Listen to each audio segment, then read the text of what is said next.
ईसा का जन्म यहूदिया के बैतलहम में राजा हेरोद के समय हुआ था। इसके बाद ज्योतिषी पूर्व से यरूशलेम आए और ये बोले, यहूदियों के नवजात राजा कहाँ हैं? हमने उनका तारा उदित होते देखा, हम उन्हें दंडवत करने आए हैं। ये सुनकर राजा हेरोद और सारा यरूशलेम घबरा गया। राजा ने सब महायाजकों और यहूदी जाति के शास्त्रियों की सभा बुलाकर उनसे पूछा, मसीह कहाँ जन्म लेंगे? उन्होंने उत्तर दिया, यहूदिया के बैतलहम में, क्योंकि नबी ने इसके विषय में ये लिखा है, बैतलहम यूदा की भूमि तो यूदा के प्रमुख नगरों में किसी से कम नहीं है, क्योंकि तुझ में एक नेता उत्पन्न होगा जो मेरी प्रजा इस्राएल का चरवाहा बनेगा। हेरोद ने बाद में ज्योतिषियों को चुपके से बुलाया और उनसे पूछताछ कर यह पता कर लिया कि वह तारा ठीक किस समय उन्हें दिखाई दिया था। फिर उसने उन्हें बैतलहम भेजते हुए कहा, जाइए, बालक का ठीक ठीक पता लगाइए और उसे पाने पर मुझे खबर दीजिए, जिससे मैं भी जाकर उसे दंडवत करूं। वे राजा की बात मानकर चल दिए। उन्होंने जिस तारे को उदित होते देखा था वो उनके आगे आगे चलता रहा और जहां बालक था उस जगह के ऊपर पहुंचने पर ठहर गया। वे तारा देखकर बहुत आनंदित हुए। घर में प्रवेश कर उन्होंने बालक को उसकी माता मरियम के साथ देखा और उसे साष्टांग प्रणाम किया।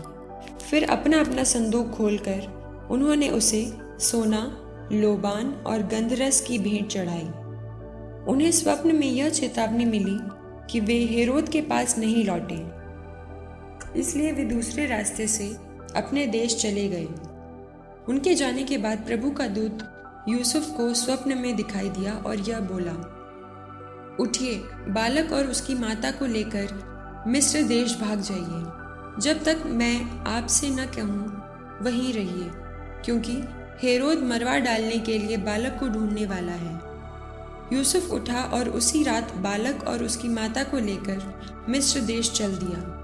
वह हेरोद की मृत्यु तक वहीं रहा, जिससे नबी के मुख से प्रभु ने जो कहा था वह पूरा हो जाए, मैंने मिस्र देश से अपने पुत्र को बुलाया।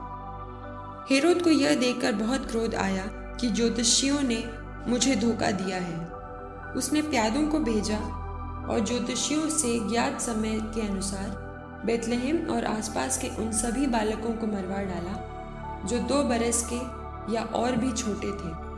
तब नबी यिर्मयाह का यह कथन पूरा हुआ, रामा में रुदन और दारुण विलाप सुनाई दिया।